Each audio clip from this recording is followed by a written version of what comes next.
In the 28th year of Emperor Qin Shi Huang's reign, 219 BC, which marked the third year since the Qin dynasty's establishment, historical records indicate that the emperor embarked on an eastern journey through various prefectures and counties.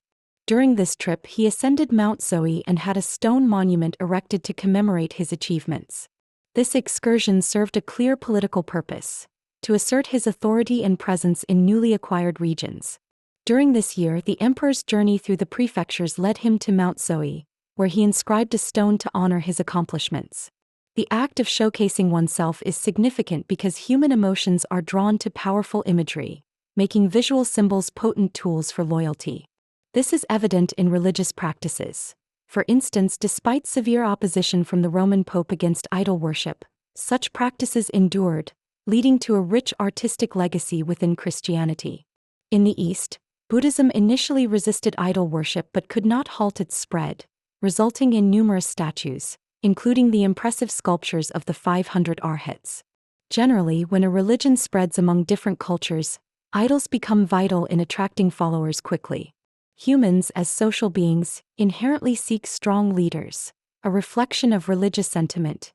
Deities are viewed as the ultimate embodiment of strength. The presence of a deity can evoke awe, which is why both rulers and deities often require grand representations. For instance, consider two identical statues, one plain, the other lavishly decorated. In a world filled with the unenlightened, the latter is bound to attract more devotion and offerings. For Emperor Qin Shi Huang, projecting a divine-like image in newly conquered regions was a strategic way to gain public favor and recognition. The populace, seeing a radiant figure surpassing any monarch they had known, would naturally respond with admiration, requiring no coercion. While this approach may not have swayed the elite of the Six States in Shandong, the impressive display of the emperor's disciplined entourage would have instilled fear and restraint even in the most discontented nobles.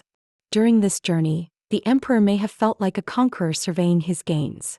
The route from Xi'an to Mount Zoe in modern terms stretched from Shaanxi to Shandong, covering a significant distance. Mount Zoe, located in Zhou, Mencius's birthplace and near Confucius's hometown of Tsufu, signified more than just a physical journey. By traveling through this region, known for its Confucian heritage, the emperor engaged deeply with the ideological heart of this tradition, all while rooted in his legalist beliefs. When Emperor Qin ascended Mount Zoe to inscribe his achievements, it marked the first of such significant records during his travels. It is curious that neither the records of the Grand Historian nor the Zizhi Tongjian provide details about the content of this inscription, suggesting its importance. Following the establishment of the Qin dynasty, the introduction of a standard script became a pivotal policy, encompassing two main aspects: standardizing characters through small seal script and unifying terminology across laws, systems, and objects. An example includes changes in terminology documented in the Liya Town Qin bamboo slips from Hunan, which altered terms like border fortress to old fortress, and even renamed animals such as pig to ji. From a uniform script perspective, the stone inscriptions at Mount Zoe not only reflect the carefully chosen language of the Qin dynasty, likely inscribed in the elegant seal script of Li Si, but also reveal a distinct Qin tradition of carving words into stone instead of bronze ritual vessels. The benefits of stone inscriptions are notable. They allow for larger, public displays, serving as effective proclamations. As iron tools emerged during the Spring and Autumn and Warring States periods, stone carving became more feasible. Unfortunately, the original inscriptions on Mount Zoe have been largely lost to time. Historical accounts from the Zizhi Tongjian state that in 450 AD, Northern Wei ruler Emperor Taiwu encountered the inscriptions left by Qin Shi Huang after a battle and, displeased, ordered their destruction to favor a grand sacrificial rite to Confucius. Emperor Taiwu's motivations likely stemmed from his disdain for Qin Shi Huang's tyranny. However, he did not entirely erase the inscriptions. Instead, he simply toppled the monument.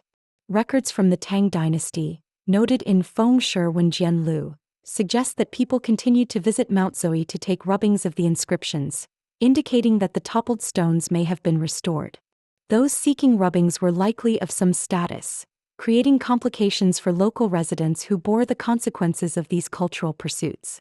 Eventually, locals built a fire around the remains of the monument, leading to further damage. This, however, drew more visitors eager for rubbings, prompting local officials to ingeniously replicate the original texts and re-engrave them for public access at the county office, providing much-needed relief for local residents. Contemporary poet Du Fu referenced this situation, noting that the original monument had been consumed by wildfires and that the existing copies lacked the original's beauty. Today, numerous reproductions of the stone inscriptions exist, with the most renowned being the Chang'an edition, transcribed by Northern Song calligrapher Zheng Wenbao from a version by his master Su Xian. If you visit the Steel Forest in Xi'an, you can view this stone in the 5th Exhibition Hall, offering a glimpse into the vibrant era of Qin Shi Huang. The Mount Zoe inscriptions exhibit a 4-character verse structure reminiscent of the Book of Songs, with various rhyme schemes. If the thematic breadth of the Book of Songs were to encompass the Qin dynasty, these inscriptions would fit within the symphonious section of odes. The inscription begins with a grand declaration. The emperor established the state, its origins dating back to ancient times. Successors are known as kings. The campaign against rebels impacted all territories. Military governance was straightforward. This framing positions the emperor as a righteous figure, claiming that his actions represented not conquest but just campaigns against tyranny. The portrayal of righteous wars creates an image of effortless victories, as he states. The generals acted on decree, soon quelling the 6 rebellious powers. This line refers to his triumph in 221 BC over the 6 states, diminishing them as 6 tyrannical powers. By vanquishing these oppressive states, he presents himself as a benefactor rather than an invader, framing his actions as a boon to the people. He equates his eastern journey with a generous gift to locals and the realm at large, reflecting, "In remembrance of tumultuous times, I divided the land and established states to end disputes." The failures of the feudal system had led to persistent conflict, paving the way for the emperor's consolidation of power, ensuring future peace. Clearly, such a monumental achievement warranted a stone inscription for public acknowledgement. Interestingly, throughout the inscription, the emperor is referred to simply as the emperor, avoiding the title first emperor. Later, when the second emperor ascended the throne, he added a note clarifying that the emperor referred to the first emperor, reminding people of the distinction between rulers to prevent future misunderstandings.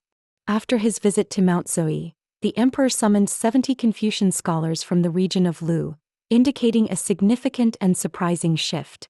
Since the reign of Qin Shi Huang, the Qin state had never placed such emphasis on Confucian scholars, undoubtedly leaving the scholars of Qi and Lu astonished by this newfound attention. Since the reign of Qin Shi Huang, the state of Qin had never prioritized Confucianism to the extent seen during Qin Shi Huang's rule. What were Qin Shi Huang's goals? He summoned 70 Confucian scholars from Lu to Mount Tai to discuss the Fengshan ritual, which required a trek from Yishan to the mountain's base. There, Qin Shi Huang requested these scholars to create a set of rituals for the Fengshan ceremony. What exactly is Fengshan? Sealing and sacrificing? The Zizhi Tongjian does not provide detailed explanations, as its significance was widely recognized in Sima Guang's era. Many ambitious emperors followed Qin Shi Huang's lead in performing Fengshan at Mount Tai, yet during his time, its meaning remained ambiguous to him, the Confucians, and the general public. Today, despite access to numerous oracle bone and ritual vessel inscriptions, there are no records related to Fengshan, and the character Shan is notably absent. Sima Qian had some insight into this, dedicating a section of the Shiji, titled Treatise on Fengshan, to outline the theoretical background of the Fengshan ceremony. He noted that since ancient times, rulers recognized by heaven performed Fengshan, signifying their legitimacy rather than usurpation of authority. When heaven endorses a ruler, it grants them auspicious signs. Upon observing these signs, the ruler understands it is time to conduct Fengshan at Mount Tai. Sima Qian mentioned that although the process seems straightforward, many previous rulers faced challenges. Some lacked sufficient accomplishments, others were not virtuous enough, and some were too distracted by worldly matters to focus on rituals. Consequently, Fengshan rituals fell out of practice for long periods, obscuring their details over time. Interpreting this passage with a modern perspective, we might conclude that the confusion surrounding Fengshan arises not from lost records but because it was essentially a legend that had not been concretely performed before Qin Shi Huang's reign. Origins of the legend. This legend likely originated among Confucians in the Qi and Lu regions, as Mount Tai is a significant local landmark. If we exclude the legendary 3 sovereigns and 5 emperors and concentrate on the Shang and Zhou dynasties, we can see that the political centers of the Shang dynasty were in the Central Plains, while the Zhou's was in present-day Shaanxi and Hunan. Therefore, Mount Tai in Shandong had no historical connection to the highest sacrificial rituals. Divergent opinions. Different Confucians expressed varying interpretations. In ancient times, Fengshan involved using ox carts to protect the soil and vegetation of the mountain. Rituals were conducted on clean ground with simple offerings. These conflicting views emerged among the scholars. Surprisingly, Qin Shi Huang seemed to embrace this notion. After his lengthy journey to Mount Tai for Fengshan, he likely did not expect that the 70 Confucians, meant to guide the rituals, would have differing opinions, leading to significant disagreements. Moreover, Fengshan was merely a legend. Even if it had some historical basis, the Confucians would likely still struggle to find common ground. The intricate nature of Confucian rituals often leads to divergent opinions, with factions forming around differing interpretations, a pattern seen across various cultures and religions, including Christianity, Buddhism, and Taoism. Considering Qin Shi Huang's original intentions, it seems he did not regard Fengshan as critically, which is why he eventually dismissed the Confucian scholars and proceeded to climb the mountain to carve inscriptions himself. Geographically, the Qin state was distant from traditional Fengshan practices, and culturally, it had its sacrificial systems. Qin Shi Huang's choice to participate in the local tradition was likely meant to assert his authority and show goodwill as a ruler who respected local customs, despite his origins in a warring state. His act of gathering 70 Confucian scholars from Lu, identified by Sima Qian as the Confucian scholars of Qi and Lu, suggest he treated them as advisors and think tanks. His goodwill was apparent, especially considering the historical relationship between the Qi and Qin states, which could have facilitated a warm reception for the Qin emperor. However, had those scholars managed to draft a Fengshan proposal that met Qin Shi Huang's approval, history might have taken a different path. The scholars' inability to reach consensus due to their differing opinions ultimately undermined Qin Shi Huang's goodwill, setting the stage for his later disdain for them. He cleared the paths leading to the mountain, established a route to the peak, and erected stones to commemorate the state's virtues. He then descended via the northern slope to Liangfu Mountain for a series of sacrificial rites. These rituals were heavily influenced by local practices associated with the great deity at the Qin capital, Yong. The content of what was written to the heavens was kept secret, leaving even court historians uninformed.